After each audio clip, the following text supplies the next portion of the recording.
It's time for RealAg Radio on Rural Radio Channel 147 on Sirius XM.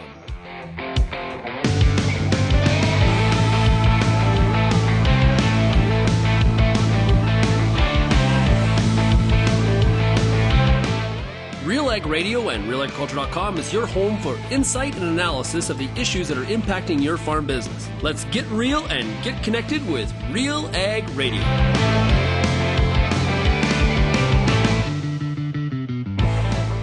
Welcome to RealAg Radio here on Rural Radio 147 at Sirius XM. Shaun Haney, your host here on this Friday edition of the show.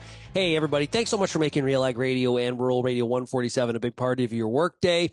Also, if you're listening to the RealAg Radio podcast, wherever you get your podcasts, thanks for doing that as well. We love bringing you the show every single weekday here on Rural Radio, and it's great to have you with us. This is a crazy week. There is so much happening. I don't know what it is about the first week of May this year, but I'll tell you what, it's loaded with things happening both in Canada and in the U.S., and we will try to get to as much of it as we possibly can here today on the program. I'll be joined by Lyndsey Smith and Kelvin Heppner of RealAgriculture for the RealAg Issues Panel. We're also going to have a conversation today with Dennis Laycraft, Executive VP at the Canadian Cattle Association. We have some changes to the requirements on testing of lactating dairy animals coming into Canada. We also see that in the U.S. they are doing PCR tests on some meat products that were from around where those infected dairies were. We're also testing beef animals that are near infected dairies. And I want to get Dennis's perspective on this from a cattle person in the industry as well, also looking at it from a Canadian perspective. I think it's important to get up to date and understand where people like Dennis that are in the trenches on this, how they see it and what we need to know. So I really appreciate him coming on the show today to talk about that. If you have any feedback on today's show, you can send me an email, shaney@realagriculture.com. You also can find Real Agriculture across all the social media platforms. Also, you can call the RealAg feedback line. That number is 855-776-6147. You know, we're going to talk today on the RealAg Issues Panel about this Auditor General's report. The government coming up very short when it came to giving itself any sort of a chance to achieve its climate objectives as it pertains to agriculture.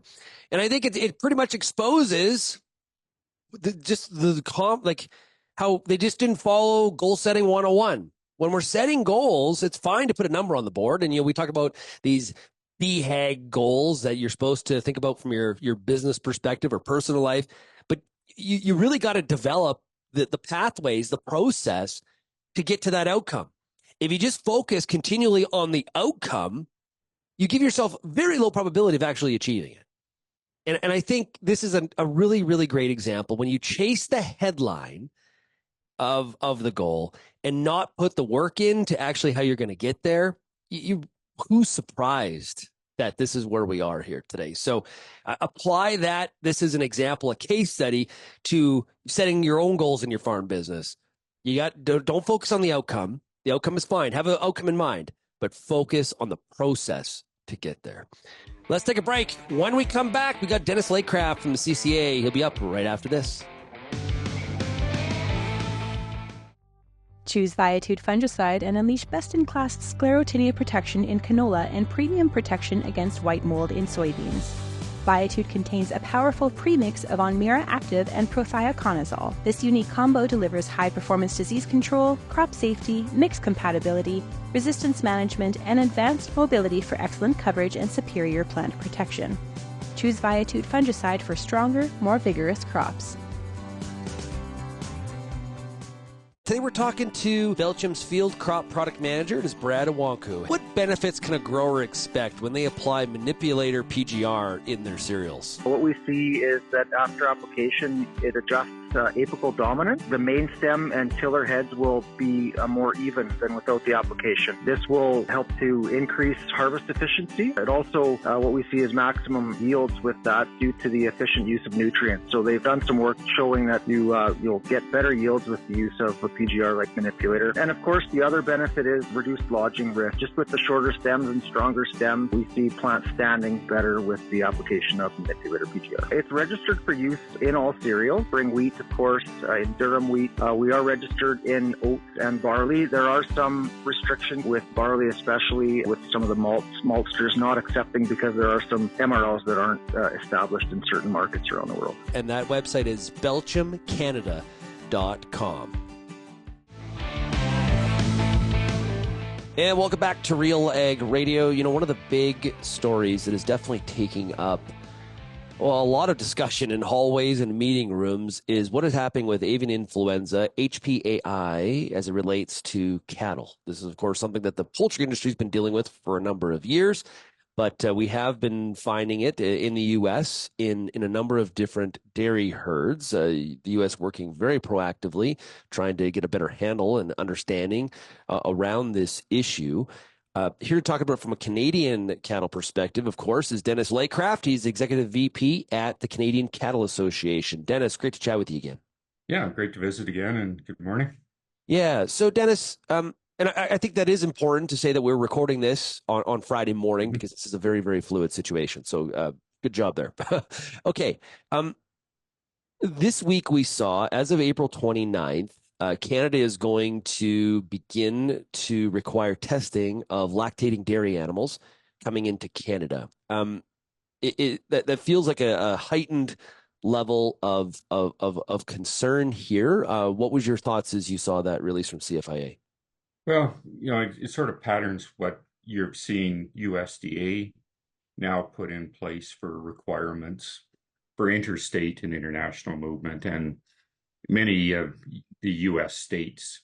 And in the U.S., their animal health system is a little different. The individual states actually have a fairly significant role in all of the intra activity there. So it's a little different. CFI has a more overreaching role in Canada, but you know, it's consistent with what the U.S. is doing, and I think it probably makes good sense. Our guidance would have been that anyone who is importing or bringing a new lactating dairy cow in, probably, first of all, they have to come with a veterinary certificate, so that's already part of the practice if you're importing those animals, but it's just good sense to test them to make sure that, you know, they're healthy animals and you're not bringing anything into your herd.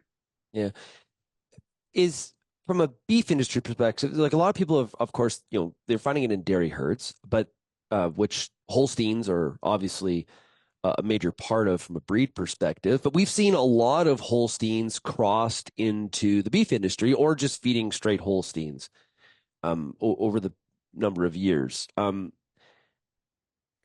a testing perspective, should more testing be happening from your thought on more on the beef chain as well, and not so much focus on dairy? Or what's your thoughts on that?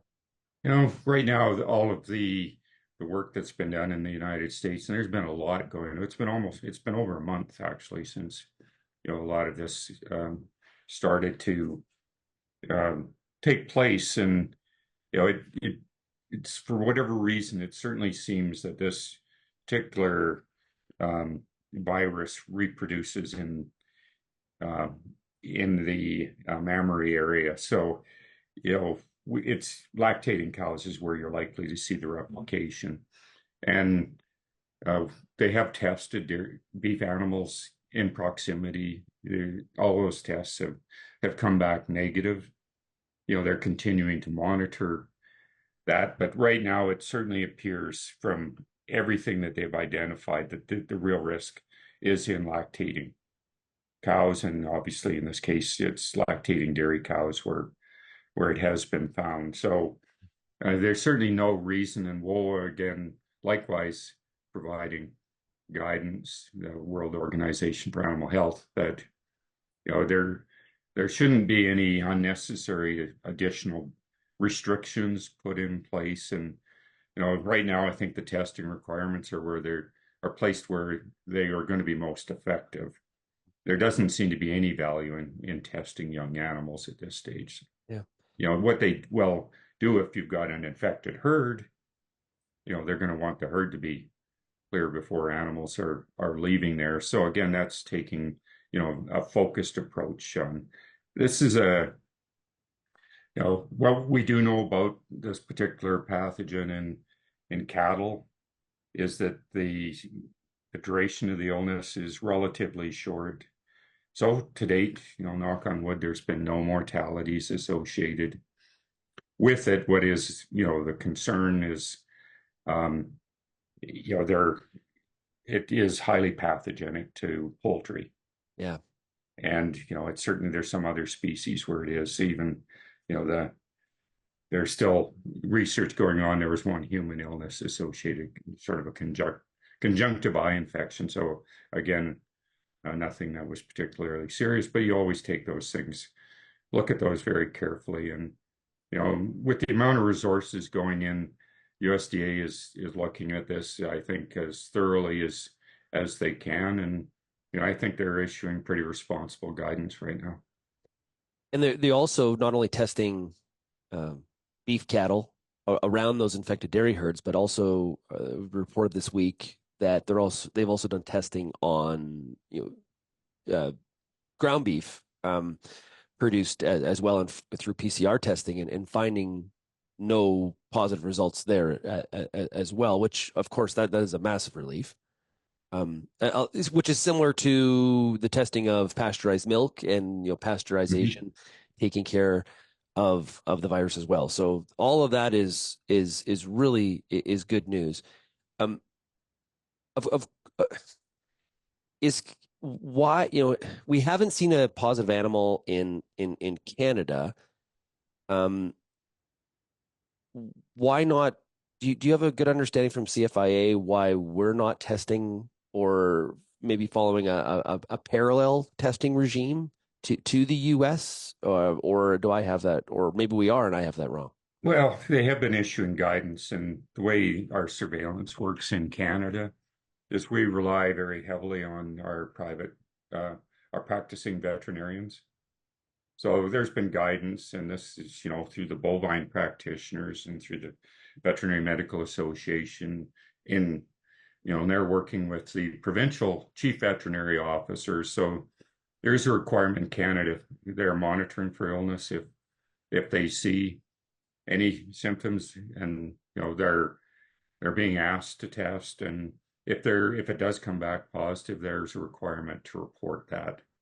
So it is part of our regular surveillance system that we do look for it. So I wouldn't say that there isn't any surveillance going on. There's actually a heightened awareness of this, and there's a deliberate activity to look for any symptoms that could be consistent with this. So we're monitoring it, and I think the reality is, as the poultry industry has found with migratory birds, they're going to fly north in spring and fly south in the fall. So they deal with kind of this twice a year. So, to us, we're putting in place a lot of kind of reinforced messaging around just good biosecurity. If you find dead birds on your farm or ranch, first of all, you should take your own, precautions, how you handle those, how you dispose of them.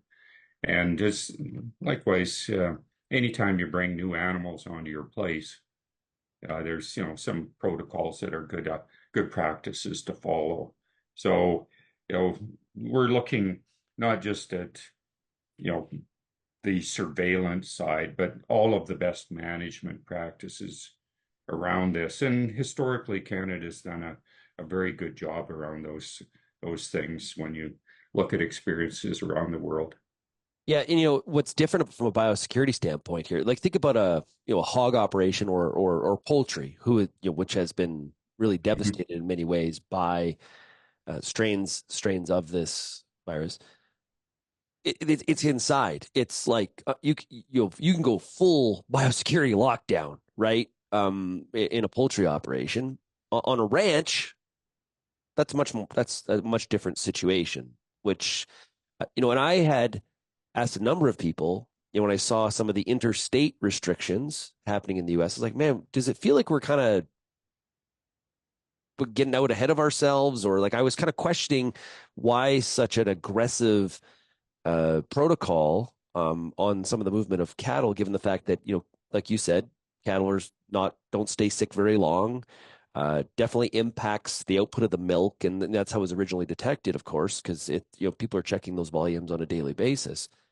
But it actually is about the birds, is what a lot of people have told me, and cattle being essentially a carrier, or lack of a scientific term, a host, for the issue, because it does impact birds in a far worse way. Is that how you read the aggressiveness of some of the protocols? Well, it's first of all, it's still a relatively new infection in cattle. Yeah. So, you're going to exercise more caution as you get to know what we're dealing with moving forward. And, there's certainly been no indication, when cattle are out, and you mentioned the ranch environment. Well, they're, generally spread out over large areas. That's probably the least likely place you're going to find infected animals. And with obviously it's very significant for poultry. It can impact some other species as well.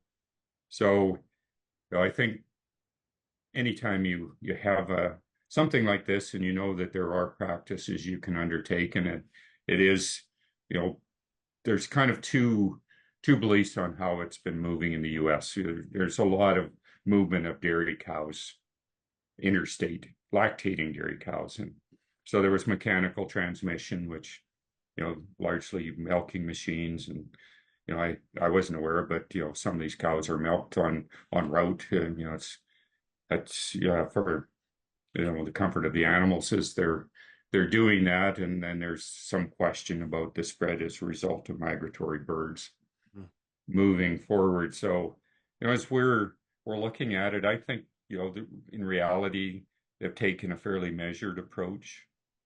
They're looking at, we know it's been detected in dairies. It can spread through the movement of dairy animals. They've confirmed that down there. So, I think they're focusing in on the right things. Yeah, there's like this balance of trying to do the right things, not getting, being overly cautious, but still being cautious and being proactive. Like there's a whole balancing act that's going on here that it's some really tough decisions. I would be remiss if I didn't ask you about the fact that before we wrap up is my mind keeps leaping back to 2003 and some of the beef industry's PTSD around BSE. Not to joke about PTSD, but it's the best way to describe how that impacted the industry for sure. That's for me, Dennis. Avoiding any sort of a border restriction, border closure is all for the beef industry specifically that that you're focused on. That has to be in the back of your mind, is it not? Well, I mean, we always take animal health seriously. We make a major investment in Animal Health Canada. In fact, our chief veterinary officer is the co-chair of Animal Health Canada. But when this is an influenza, so it is quite different from what we're looking at. And it is going to move around the world, with migratory birds. So WOA has been pretty clear that, with their guidance not to be putting any unnecessary trade restrictions. So this one is very different from what we were dealing with there, and very different from something like African swine fever or foot and mouth. But, as we continue to talk about biosecurity, that's helpful to actually make sure that we're being very vigilant against other diseases that might present that type of risk. So, we continue to work on that. That's why we make such an investment in animal health every year through the Canadian Cattle Association, and work and constantly, engage with our counterparts around the world, and why we have such a tight relationship in North America on dealing with these. And when we are working on these, we'll be participating in the WOA meetings that are coming up the end of May. Those take place every year in Paris. We have a trilateral meeting coming up in just over 2 weeks with the US and Mexico, where we'll talk about this. And, preparation is always the important thing around this, to make sure that, we have the confidence, particularly in North America, that we just have a rational approach around all of these things. Hey, Dennis, really do appreciate it. Thank you so much for talking about this issue. I know it's a very, very heavy one, and one that I am sure there is a lot of discussions happening behind the scenes, and I appreciate you being here today to discuss it with us. So thanks so much. Yeah, you're very welcome, and have a great weekend. Okay, when we come back on RealAg Radio, Lyndsey Smith, Kelvin Heppner of RealAgriculture standing by. We got the RealAg Issues Panel. We'll talk about HPAI and more. You're listening to RealAg Radio, Rural Radio 147. If you have a growing list of questions about getting more from your fields, know that Koch Agronomic Services has an answer for every acre. With a full spectrum of nutrient management, nutrient protection, and seed enhancement options, Koch Agronomic Services offers a deep portfolio of agronomically effective products, each designed to enhance yield potential, all available to help solve your problems. Find the answer that's right for your acres. Start by visiting kochag.ca. That's KOCH ag.ca. Canola is more than just a pretty face in the prairie landscape. It's a big business, both here and around the world, that requires you to be informed and up to date on everything it takes to grow a successful crop. The Canola School on RealAgriculture.com has an expert library of video resources covering markets, agronomy, and more to help you grow a healthy and profitable canola crop. Visit canolaschool.com today. Brought to you by BASF Canada and Invigor Hybrid Canola. Peter Johnson at Wheat Pete, RealAgriculture.com, and what an opportunity! Oh my gosh! You think you can't grow better wheat? You are absolutely wrong. We're going to show you how to strive for those record wheat yields that they get in the UK and in New Zealand. You can grow 150 bushel wheat. I'll show you how. Catch Wheat Pete's Word every Wednesday on RealAgriculture.com or download the podcast on iTunes or Spotify.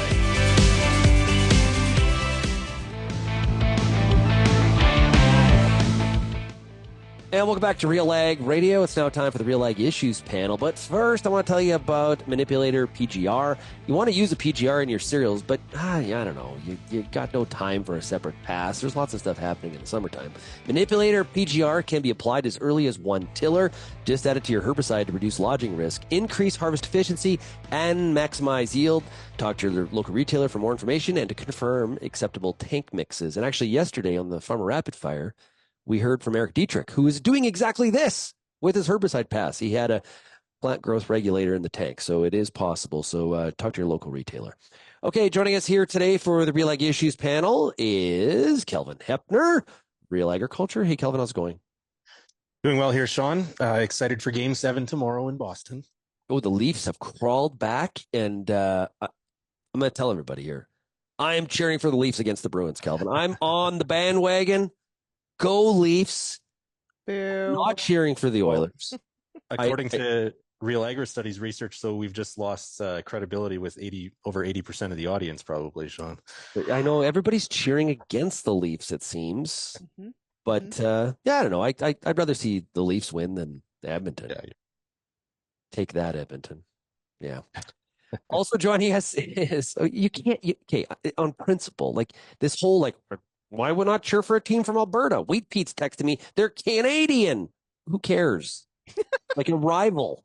Like, as I've said many times, a big Chicago Bears fan, traditionally when the Bears don't make the playoffs or are knocked out in game one, it's not like, hey, you know who you cheer for? Oh, the Packers. Wisconsin's close. Like, you don't do that. No way. It's a rival. You cheer against them. And Lyndsey, I know who she is not cheering for, Kelvin.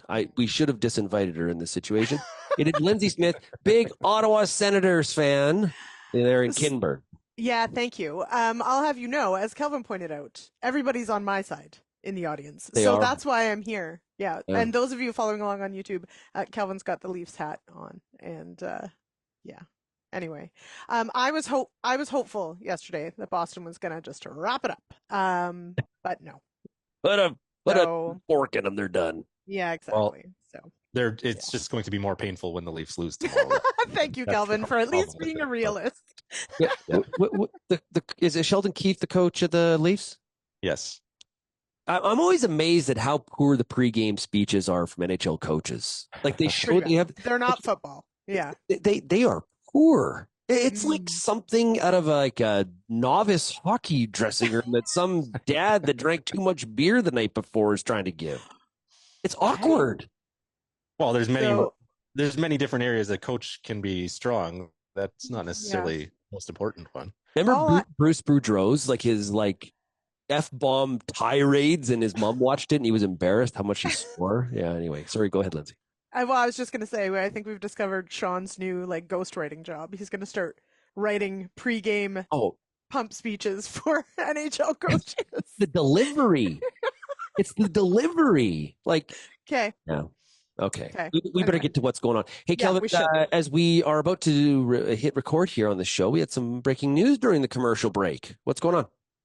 Yeah, so the Canadian Food Inspection Agency, or Health Canada, has come out today with their rules regarding gene-edited crops, gene-edited products in Canada.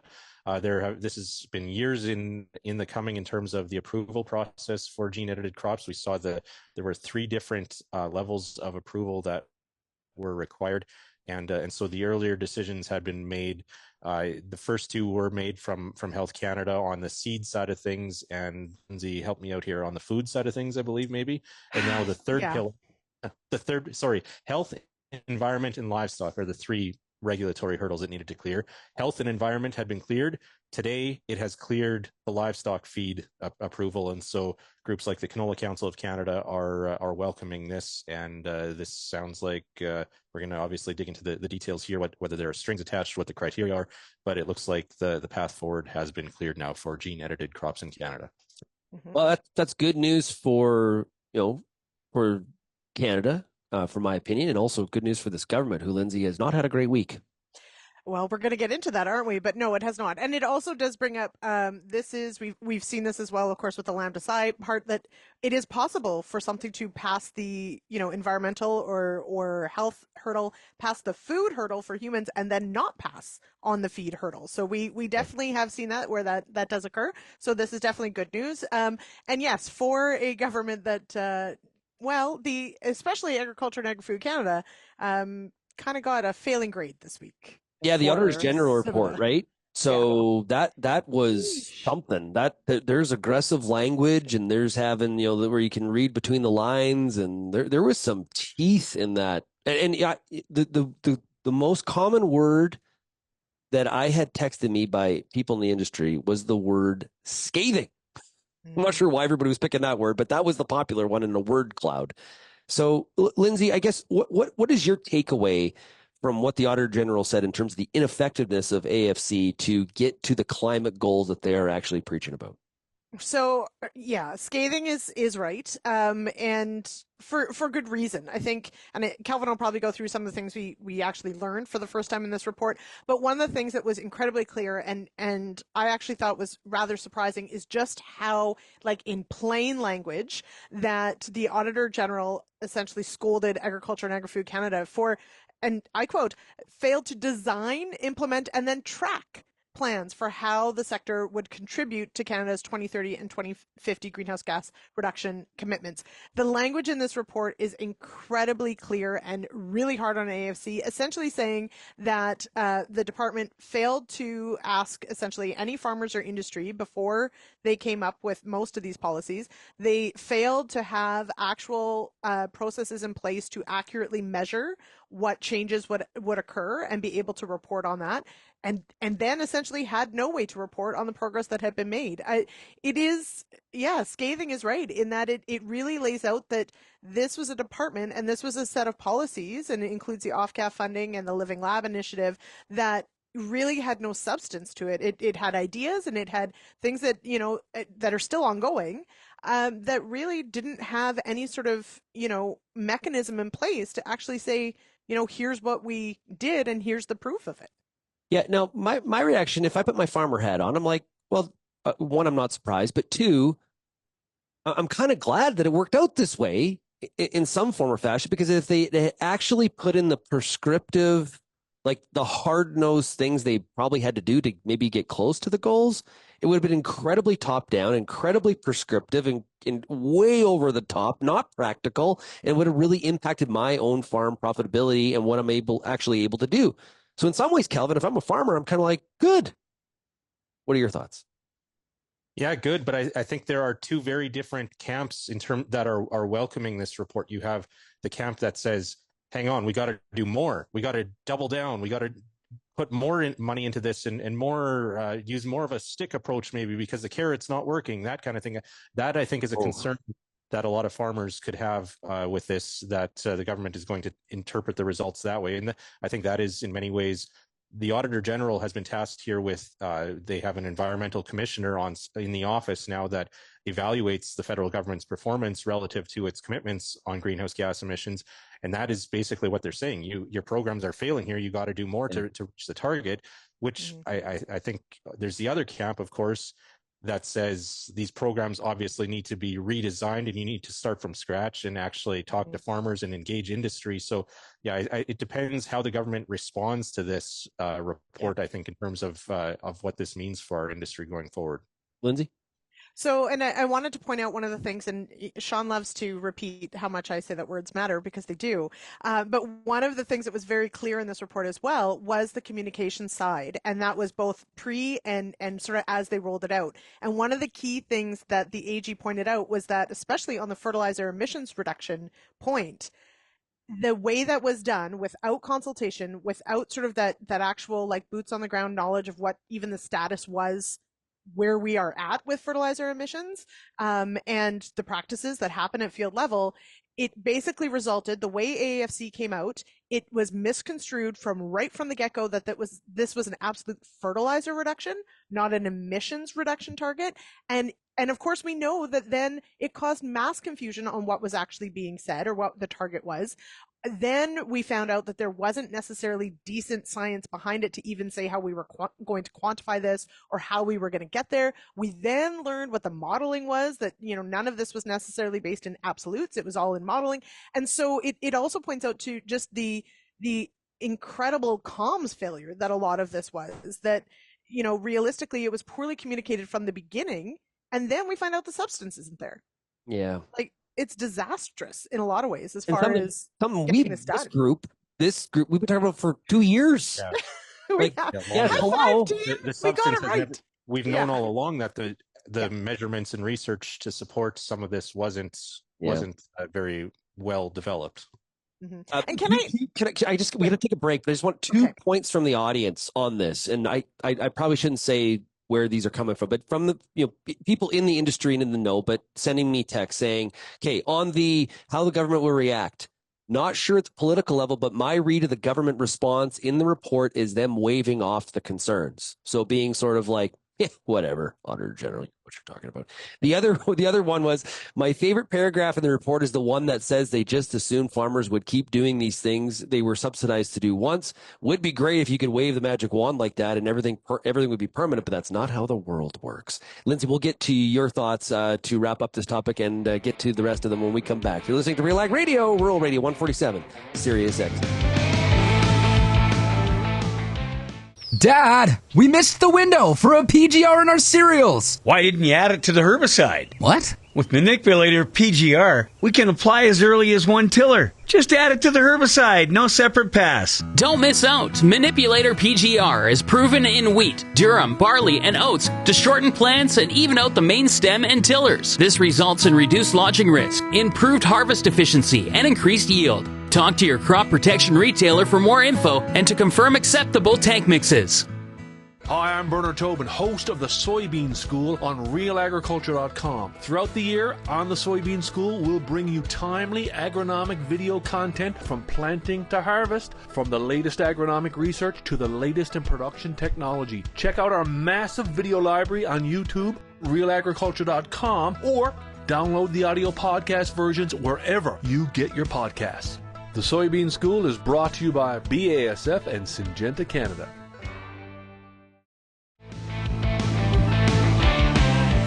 And welcome back to RealAg Radio. Shaun Haney, Lyndsey Smith, Kelvin, Heppner, all of Real Agriculture breaking down the big issues of the week. Lyndsey, we were talking about the Auditor General's report, and there's an important point here to be made in terms of what this report says and also what farmers believe when it comes to reducing emissions and climate change. So, yeah, I think one of the key points here, and this is one of the conversations we've been having, of course, with our audience, that we've got a poll on realagriculture.com to essentially sort of tease out what, if you had been consulted, what would you have told AAFC you wanted to see. I think it's really important that we make it clear as an industry and as farmers, as individuals, that, farmers are willing to do things to decrease emissions. We have to make this very clear. It's not an unwillingness to do so, because I think, we could very much get into that sense of the carrot versus stick approach.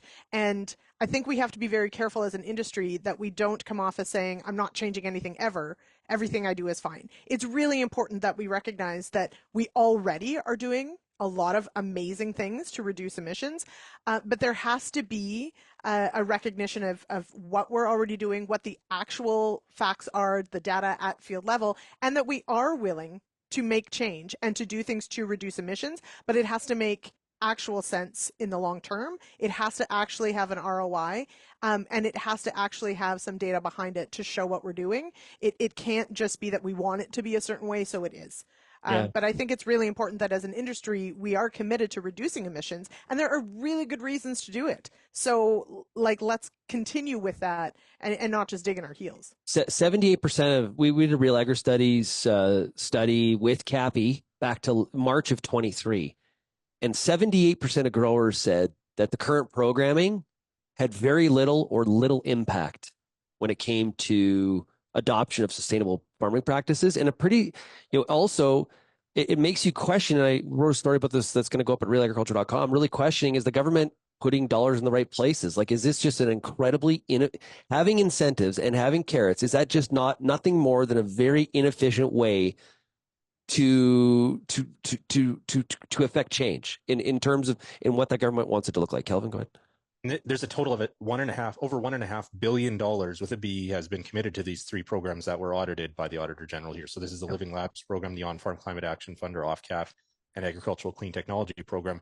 And this is another point where the Auditor General was critical of AAFC in terms of assuming permanence here with offsets or emissions reductions with OFCAF. Of course, this is the program that the last few years farmers, including this year, are eligible to receive funds for implementing a new practice, but there's no requirement that you have to do that practice forever or in perpetuity after this year. So it's a payment for a one-off practice change. And just think about $1.5 billion, how much of a difference you could make if you invested that much money in, say, research, in varieties that are more efficient somewhere when it comes to some input that involves emissions. There's so many other ways that you could spend a $1.5 billion to make a real difference, I think. In your opinion, we asked farmers across Canada, in your opinion, would you have adopted these practices without having received funding from third parties? 40% said yes. Only 14% said no, and 46% said some, but not all. I think you really got to question the efficiency of some of these programs. Okay, let's get on to some other topics. We've got a potential rail strike.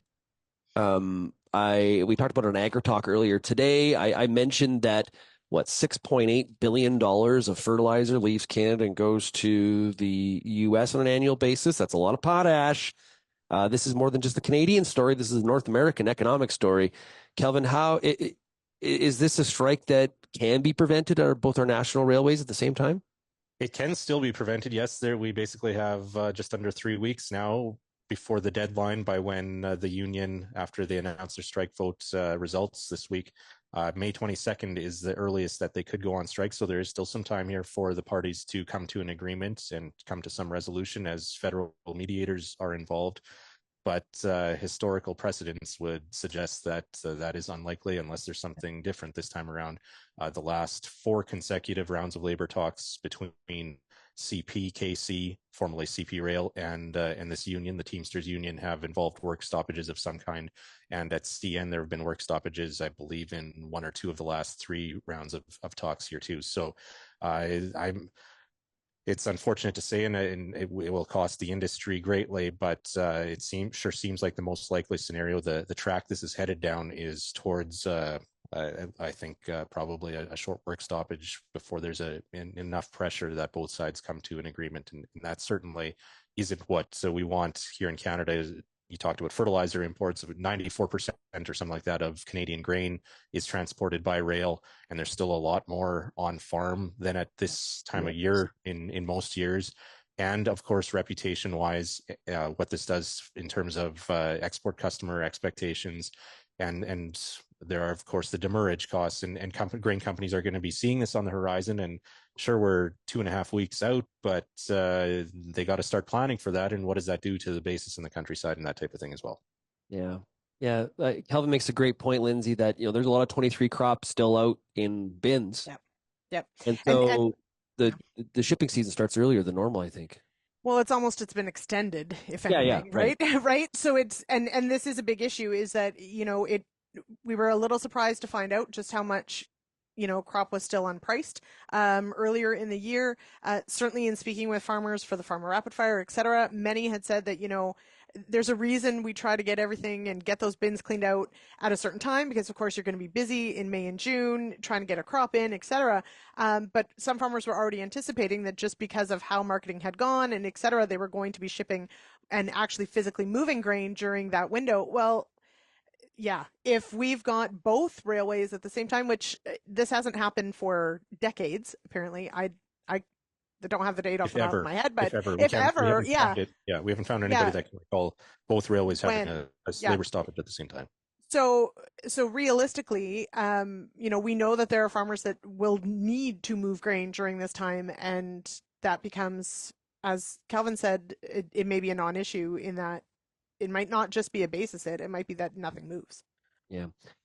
Oh, concerning. I think they should really focus in on here the economic impacts of both of our railways going to we have this conversation over and over, though, that and we've had these conversations at a policy level of saying, why are we having strikes so often? What should we be backing up and looking at bigger picture to head these off long before they happen? And I don't think we're getting anywhere on it.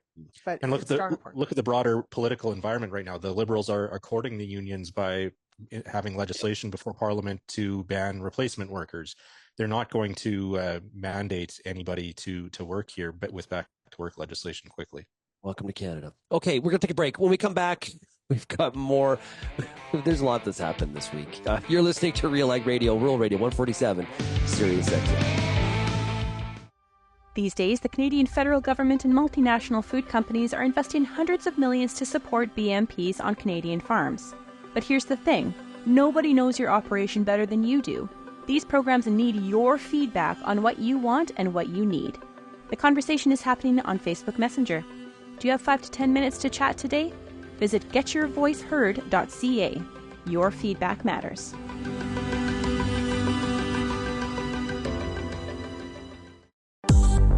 I'm Lyndsey Smith from RealAgriculture.com. Join me Monday nights for The Agronomists, a 1-hour live and interactive show broadcast across YouTube, Facebook, and X. Monday nights at 8 p.m. Eastern, I host expert agronomists from all over the country to give you answers to some of the toughest agronomic questions. Join us live or catch the replay Tuesday morning. That's The Agronomists with me, Lyndsey Smith, Monday nights live at 8 p.m. Eastern.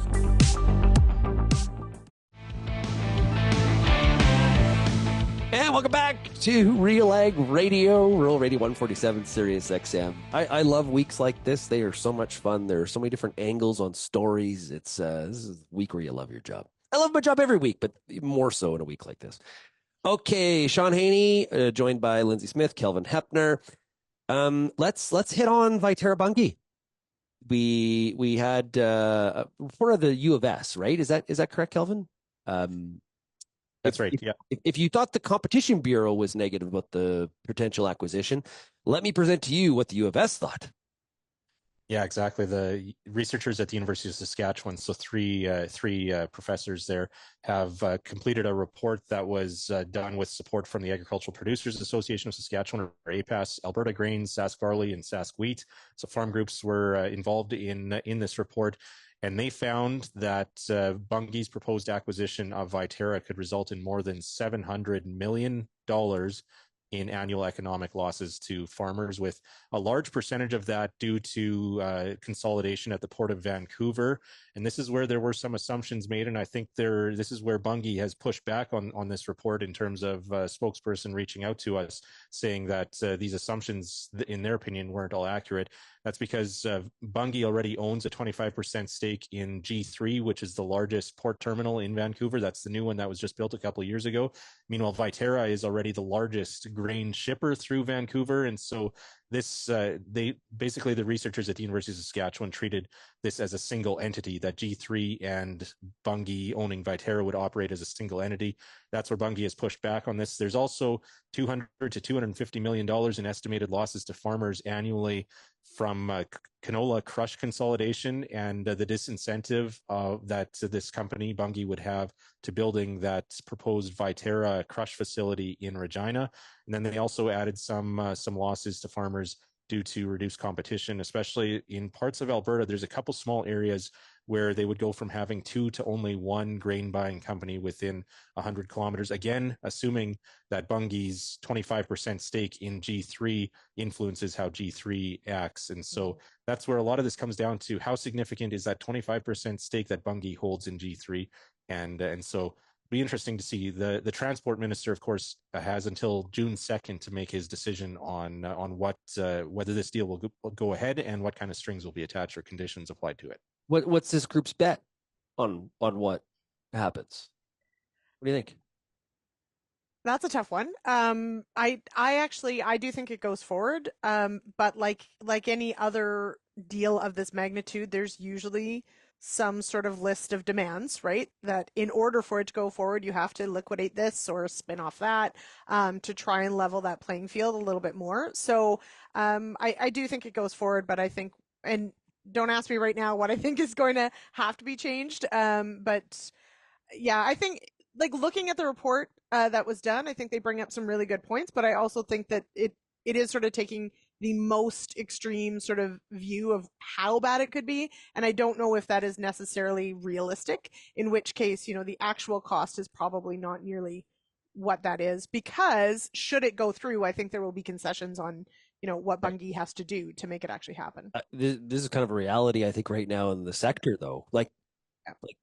This is, if it's not this one, it's going to be the next one.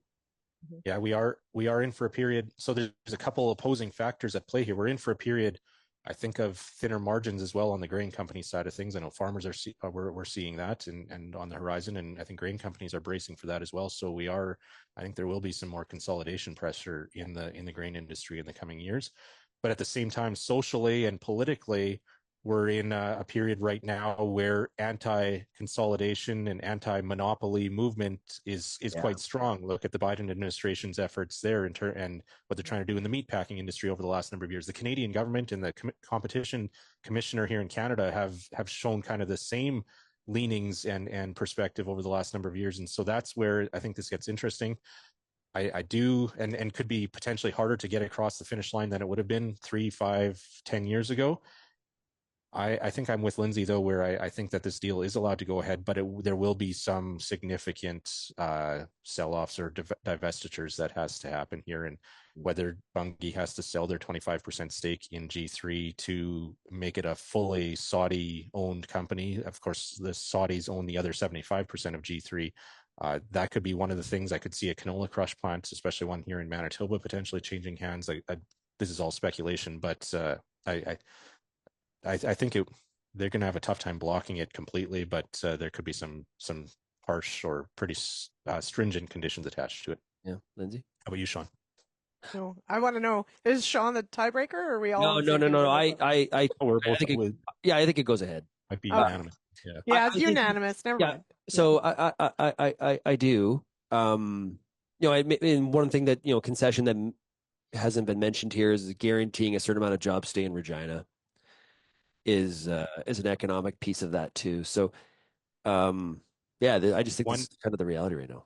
Another area where we're going to see this rubber hit the road if this deal goes through is in our farm groups and commodity organizations. Viterra has a presence on several national industry associations, and from what I know about Bunge's culture, and again with cost cutting and consolidation happening in the grain industry, I'm curious whether the same dollar amount continues to flow into some of these groups like Cereals Canada or a Canada Grains Council. Yeah, honestly, so that is a whole part of a whole big umbrella discussion. Funding of not only nonprofit organizations, but also some of the farm group models. There is a huge constriction and budget cutting happening in the industry because of the commodity pullback, not just impacting farmers, but impacting the industry. And when it comes to the funding and contributions to certain things, and the more and more that those dollars are not centralized and controlled inside the confines of Canada, the more risk it is that funding becomes a major issue, and that is a reality right now in many ways. We don't have a lot of time for SAF. We had a big news this week out of the U.S. on the GREET model in terms of tax incentives through the IRA coming out of Treasury Board. Honestly, Lyndsey, you said you had a question. What's your question in regards to all this? I did. So all of it, I want to know, I know everything is focused in the U.S., everything's focused on corn, but my question is always like, okay, but what about canola in all of this? Because, I think there are a lot of things I don't understand about all of it, but I also think that, there's the potential for some positives for Canada in this, but also I won't pretend to fully understand just how contentious this is south of the border. Yet to be determined. I think on canola, I've tried, and Kelvin's been trying too, to speak to stakeholders on both sides of the border, and it's really inconclusive. The level of complexity in this GREET model, whether I don't care what crop you're talking about, is of great magnitude. I think the one concerning thing is, when we talk about the evolution of biofuels, renewable diesel in Canada and the U.S., the use of ethanol, there's a lot of reasons for it. One, to de-risk the exports markets like China and reliance on them. One, there's also a fuel security issue from a U.S. perspective we don't talk about as much in Canada. But those are the main pushes. Let's use domestic product and have that processing here in North America. Then, if the biggest advantage out of all of this is Brazilian sugarcane, something is amiss. Something is really, really amiss. I don't know, Kelvin, what are your thoughts? Well, and that's exactly, I think there's some common theme here, something that we've also seen in Canada, and this ties in with the Ag Canada Auditor General report on Ag Canada's climate efforts. If governments aim set the bar way too high that nobody can reach the bar, programs fall flat and you're worse off than if you set the bar a little bit lower. And I'm wondering if we could see that same kind of scenario play out here with the new GREET model and biofuel requirements in the U.S. Yeah, like the requirement for like cover crops in a corn rotation in some of the fringe areas of corn production, like it doesn't it's not practical. It doesn't fit. And once again, it's being prescriptive instead of actually acknowledging some of the regional differences, which perfect is the enemy of progress, or perfect is the enemy of good. I forget how the exact quote goes. Yeah. Lyndsey, you watching isn't the Kentucky Derby this weekend? It is. It's tomorrow. It's Saturday. It's the first Saturday in May. I will be watching the post parade and making my selections then, because I don't follow thoroughbred racing like I used to. But I love to judge a horse by its cover. So I just watch the post parade. I pick my favorite, and I dream one day of being. We've talked about this. My dream media job would be the person who interviews the winner on horseback, trotting along after. Yeah. So I'll watch. Well, have a good weekend, Lyndsey. Yeah. Thanks, you too. Kelvin, good luck to our Leafs. Yes. Thank you. Welcome to the bandwagon. Everybody else is welcome to hop on too. It's going to be fun tomorrow. For one whole day. And then another round after that, at least. Help us all. Okay, hey, if you have any feedback on today's show, send me an email, shaney@realagriculture.com. Thanks, everybody, for getting real and getting connected with RealAg Radio, and we will, of course, chat again tomorrow. Cheers.